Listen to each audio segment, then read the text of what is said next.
पुनश्च एक बार चर्चा करते हैं कि अपवर्तन किसे कहते हैं। अपवर्तन जब प्रकाश की किरण एक माध्यम से दूसरे माध्यम में प्रवेश करती हैं तो पृथककारी तल से वह अपने मार्ग से विचलित हो जाती हैं। प्रकाश की यह घटना या गुण अपवर्तन कहलाता है। इस अपवर्तन को समझने के लिए हमने प्रयोग संख्या 1, प्रयोग संख्या 2 और प्रयोग संख्या 3 की सहायता से यह समझने का प्रयास किया कि जब भी माध्यम बदलते हैं तो प्रकाश अपने मार्ग से विचलित होता है। इसके विचलित होने का मुख्य कारण क्या है, वो है अपवर्तन क्यों होता है, इसको समझ लें। तो यह एक प्रकाश के किरण का वेग पर, ये जो वेग है, क्योंकि प्रकाश का वेग निश्चित है, जब प्रकाश किरण एक माध्यम से दूसरे माध्यम में प्रवेश करती हैं तो उसके वेग यानी प्रकाश के वेग में परिवर्तन हो जाता है, जिसके फलस्वरूप प्रकाश अपने मार्ग से विचलित हो जाता है। अब ये वेग कितना है, कैसे है, और इसकी चर्चा हम माध्यमों को दो भागों में बांट करके अध्ययन करना चाहते हैं। और इसी प्रकार से हम यहाँ पर चर्चा कर रहे हैं कि माध्यम के प्रकार यदि हम बांटने चाहें, क्योंकि जब प्रकाश एक माध्यम से दूसरे माध्यम में प्रवेश करेगा तभी अपवर्तन संभव है, तो माध्यम दो प्रकार के होंगे तभी अपवर्तन संभव है। इसलिए यहाँ पर माध्यम के प्रकार को बांटने के लिए हमने एक आधार ले लिया कि प्रकाश के वेग में परिवर्तन के आधार पर किसी माध्यम को हम दो भागों में बांट सकते हैं। पहला सघन माध्यम और दूसरा विरल माध्यम। सघन माध्यम की परिभाषा को हम इस प्रकार से लिख सकते हैं वेग के आधार पर, ऐसा माध्यम जिसमें प्रकाश का वेग पूर्व के माध्यम से कम हो जाता है। सघन माध्यम पूर्व के माध्यम से, यहाँ प्रयोग संख्या 3 में हमने ये बात लिखी है कि वायु माध्यम है, ये पूर्व का माध्यम हो गया। जब वह कांच में प्रवेश करता है तो इसमें इसका वेग कम हो जाता है, कम होगा तो इसका मार्ग का विचलन होना तय हो गया। तो यह माध्यम जो कि वायु की अपेक्षा कांच एक सघन माध्यम की श्रेणी में आ गया। क्यों? क्योंकि यह पूर्व के माध्यम से इसका वेग कम हो गया। अब यार पूर्व का माध्यम से वेग कम हो गया तो सघन माध्यम में, तो पूर्व के माध्यम में वेग कितना था, इसके बारे में चर्चा हम आगे अगले थोड़ी देर में करेंगे। इसी प्रकार से विरल माध्यम के बारे में चर्चा करते हैं। ऐसा माध्यम जिसमें प्रकाश का वेग या तो 3 × 10⁸ मीटर प्रति सेकंड हो या पूर्व के माध्यम से अधिक हो जाता है। यहाँ पर जल में प्रकाश का वेग कम था, जैसे ही यह वायु में प्रवेश किया इसका वेग 3 × 10⁸ मीटर पर सेकंड हो गया। इसका वेग 3 × 10⁸ क्यों? क्योंकि निर्वात सबसे विरल माध्यम जो होता है वह निर्वात है, और क्योंकि निर्वात में प्रकाश का वेग 3 × 10⁸ मीटर प्रति सेकंड होता है। वायु में भी लगभग प्रकाश का वेग 3 × 10⁸ मीटर प्रति सेकंड ही होता है, परंतु निर्वात से थोड़ा कम होता है। अतः हम वायु और निर्वात में प्रकाश का वेग इकाई मान लेते हैं और वह है 3 × 10⁸ मीटर पर सेकंड। 3 × 10⁸ मीटर प्रति सेकंड यह वेग निर्वात में है और इतना ही वेग लगभग वायु में है।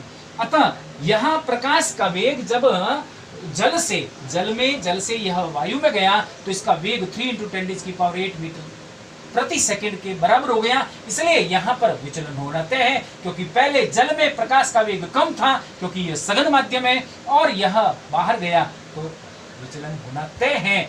क्यों? क्योंकि हम यहाँ पर देखते हैं वेग में परिवर्तन होना जरूरी है। अतः अपवर्तन इस माध्यमों के आधार पर है। अब हम एक चर्चा और करना चाहेंगे, यहाँ पर एक चर्चा और करना चाहेंगे, और वो चर्चा ये है कि क्या हर एक माध्यम हर बार सघन ही होता है। तो इसकी यहाँ पर हम तुलना करते हैं, जब भी प्रकाश वायु और निर्वात से अन्य माध्यम में प्रकाश प्रवेश करेगा तो उस माध्यम में प्रकाश का वेग 3 × 10⁸ मीटर प्रति सेकंड से कम हो जाएगा। वायु या निर्वात से यदि वह किसी अन्य माध्यम में प्रवेश करता है तो निश्चित रूप से वह 3 × 10⁸ मीटर प्रति सेकंड से कम हो जाएगा। अतः वायु और निर्वात से वह माध्यम सघन कहलाएगा। तो सघन माध्यम का एक स्टेप और है हमारे पास में कि वह तुलना करके हम पता करें कि वायु और निर्वात से उसमें प्रकाश का वेग कितना है। वायु और निर्वात की अपेक्षा उसमें प्रकाश का वेग कम हुआ है तो वह माध्यम सघन है, और अगर वायु और निर्वात के प्रकाश बराबर हो गया है तब वह विरल माध्यम की श्रेणी में आ जाएगा। इसके 2 एग्जाम्पल हमने यहाँ पर भी किए हैं, और वो 2 एग्जाम्पल इस प्रकार से हैं।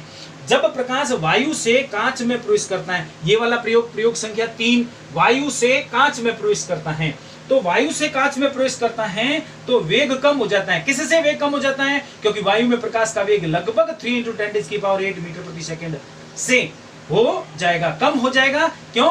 इसलिए जब भी कम होता है तो प्रकाश अभिलंब की ओर मुड़ता है, अभिलंब की ओर मुड़ता है। यहां पर हमने प्रयोग संख्या 3 में भी इसको अभिलंब की ओर मुड़ते हुए दिखाया है, और यह कोण कम हो गया, इसका कोण आई ज्यादा था, कोण आर कम है। दूसरा प्रयोग देखिए, जब प्रकाश कांच से पुनः वायु में प्रवेश करेगा, तो मैंने आर और एस वाली बात आपको समझाई थी। तो जब इस कांच में, ये कांच है, और इस कांच से जब प्रकाश बाहर निकलता है तो इसका प्रकाश का वेग पुनः 3 × 10⁸ मीटर प्रति सेकंड, 3 × 10⁸ मीटर प्रति सेकंड से बढ़ जाएगा, यानी इतना हो जाएगा, इतनी इसके बराबर हो जाएगा, या हम कह सकते हैं पूर्व से बढ़ जाएगा। पूर्व मतलब यहाँ कम हुआ था, कांच में प्रकाश का वेग कम हुआ था, अब वायु में जैसे ही आया वापस, इसका प्रकाश का वेग वापस 3 × 10⁸ मीटर प्रति सेकंड हो गया, यानी बढ़ गया, पूर्व के प्रकाश से बढ़ गया। तो यहाँ पूर्व के प्रकाश से माध्यम अधिक हो जाता है, पूर्व के माध्यम से अधिक हो जाता है, तो वह अभिलंब से दूर विचलन होता है, अभिलंब से दूर विचलन होता है। तो इस प्रकार हमने माध्यमों को 2 भाग डाले और 2 प्रभाव देखे कि जब भी अपवर्तन होगा, चाहे माध्यम विरल से सघन की ओर हो, चाहे सघन से विरल की ओर हो, अपवर्तन दोनों स्थितियों में अपने वेग में परिवर्तन के कारण से संपन्न हो जाता है। तो अपवर्तन किसे कहते हैं, ये बात हमारे आज समझ में आ गई होगी। क्यों? क्योंकि जब भी प्रकाश एक माध्यम से दूसरे माध्यम में प्रवेश करता है तो पृथक्कारी तल पर वह अपने मार्ग से विचलित होता है, चाहे वह विरल माध्यम से सघन माध्यम में प्रवेश करें तो अभिलंब की ओर मुड़ेगा, और जब वह सघन माध्यम से विरल माध्यम में प्रवेश करता है तो अभिलंब से दूर हटेगा। दोनों स्थितियों में प्रकाश के वेग में परिवर्तन हुआ है और वह अभिलंब से दूर विचलित हुआ है। इस स्थिति को हम ये कह सकते हैं कि यह अपवर्तन प्रकाश के वेग में परिवर्तन के कारण से संपन्न होता है। धन्यवाद।